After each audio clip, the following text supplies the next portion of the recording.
In the bustling avenues of 1910s New York, Eleanor Hartley, an aspiring actress with dreams larger than the grand theaters of Broadway, stepped off the trolley, clutching a small, leather-bound diary.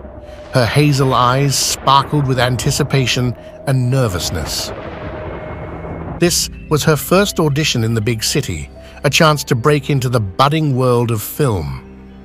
The industry was young, silent movies just finding their footing, and Eleanor hoped to be among the first stars. At the studio, the walls echoed with whispered conversations, the soft hum of a piano, and the unmistakable clatter of a film projector.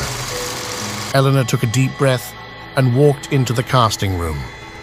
She was met by a middle-aged man with slicked-back hair and a sharp suit, introducing himself as director Lionel Greaves.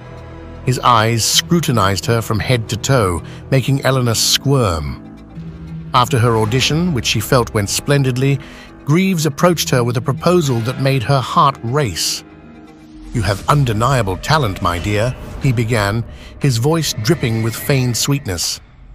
"But in this industry, talent is often secondary." His eyes made it clear what he was hinting at. Eleanor, horrified, declined his implied offer and left the studio, feeling both embarrassed and enraged. She penned her feelings in her diary that night, vowing never to compromise her integrity for success.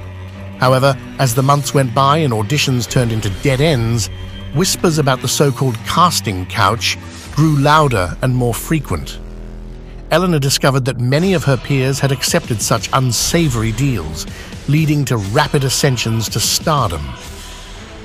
One fateful evening, after another failed audition and with her savings dwindling, Eleanor found herself at a lavish industry party. There, amidst the glitz and glamour, she was once again approached by director Greaves. With a sly smile, he reminded her of his previous offer and hinted at a leading role in his next big project. Eleanor, desperate and disillusioned, saw it as her only way out.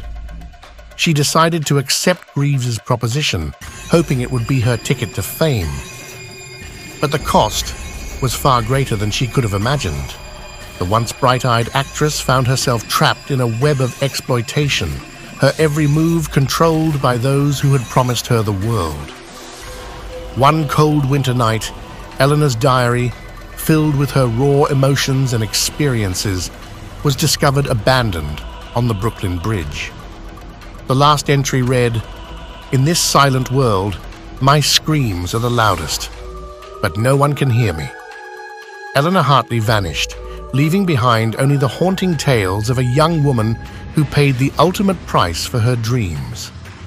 Her story became a whispered cautionary tale in the dark corridors of early Hollywood, a grim reminder of the costs of ambition and the shadows that lurked behind the silver screen.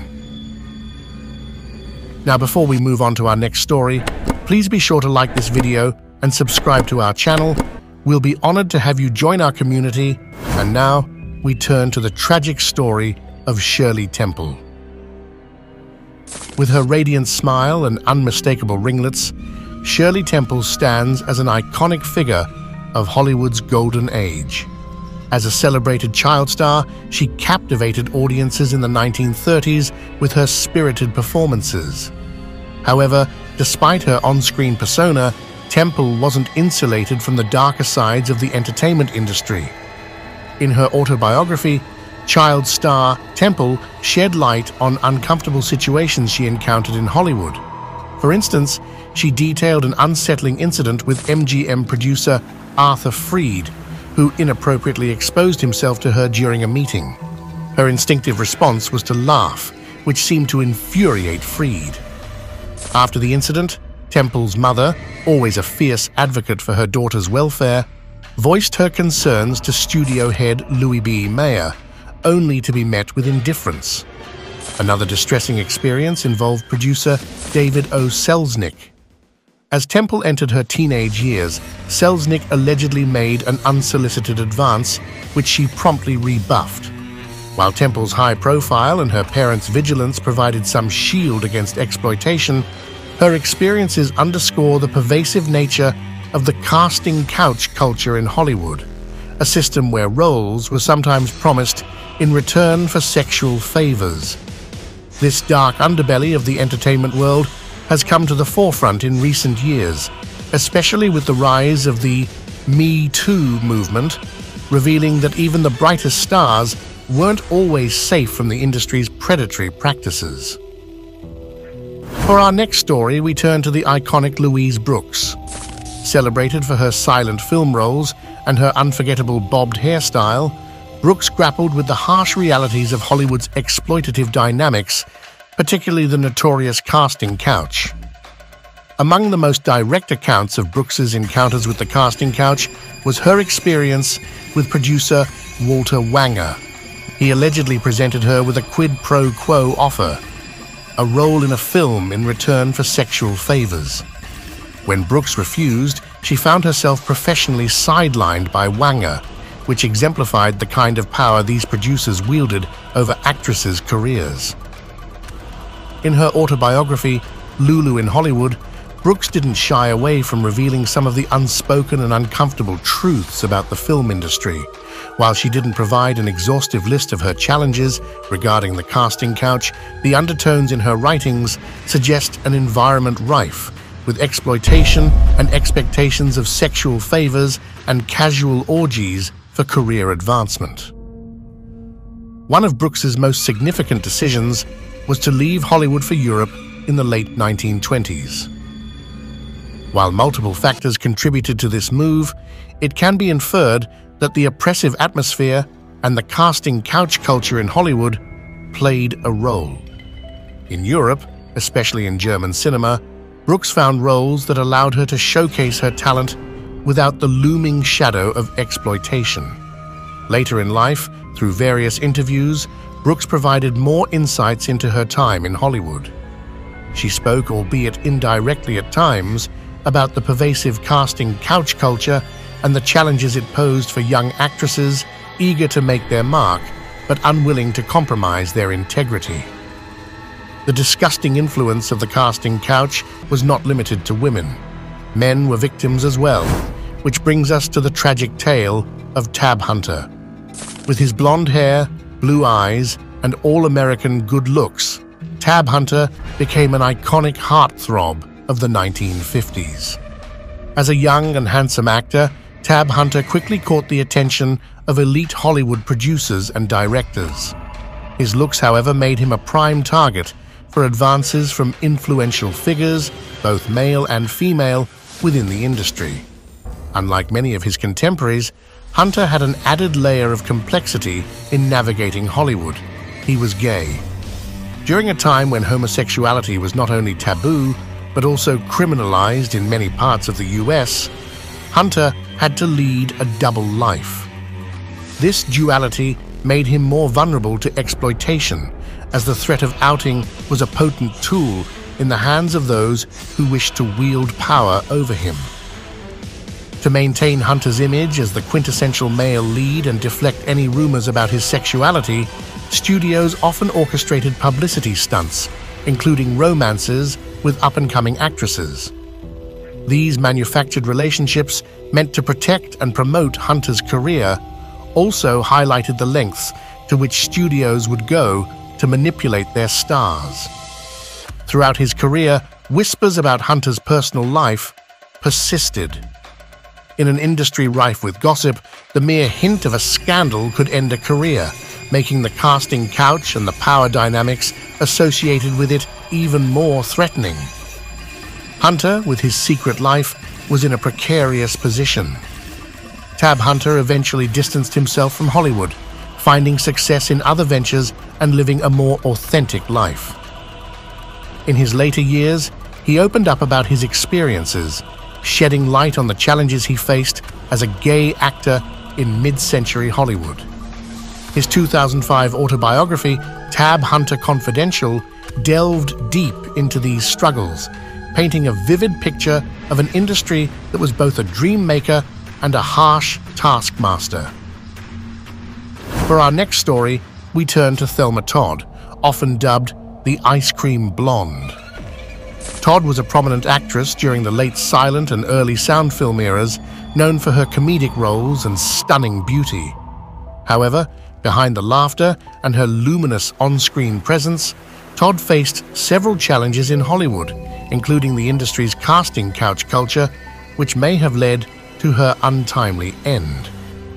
Thelma Todd quickly ascended to stardom in the 1920s and 1930s, becoming a sought-after actress for both dramatic and comedic roles.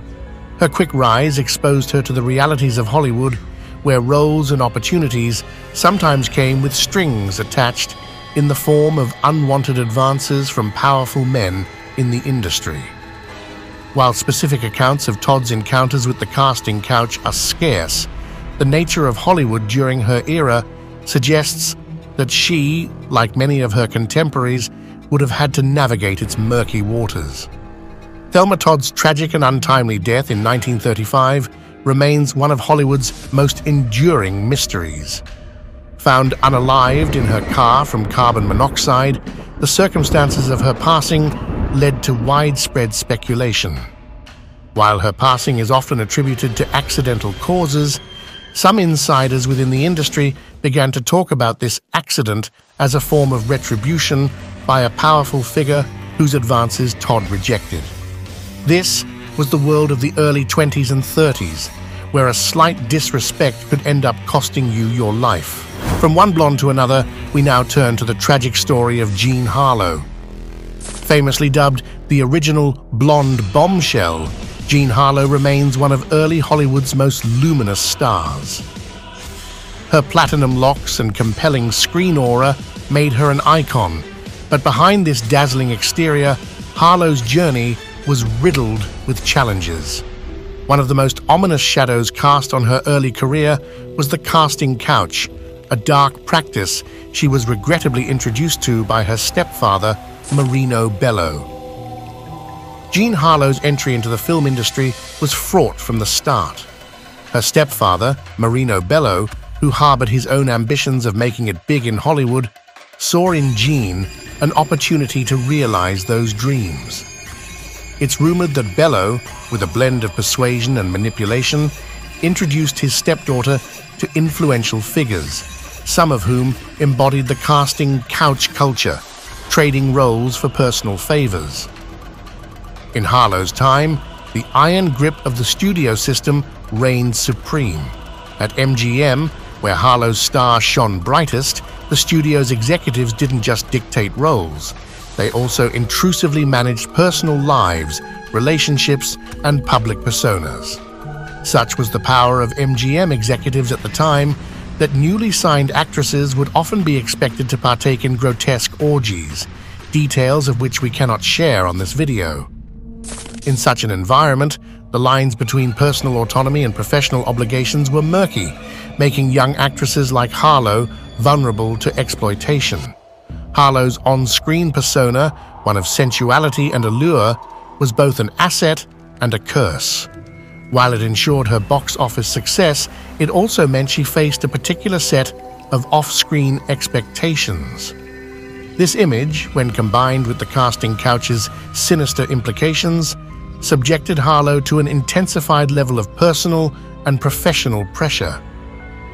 Away from the cameras, Jean grappled with a series of personal challenges: tumultuous romances, health problems, and the persistent strain of her relationship with Bello. These personal struggles, layered atop the pressures from the industry and its exploitative tendencies, made her life extraordinarily complex. Harlow's life was tragically cut short at just 26.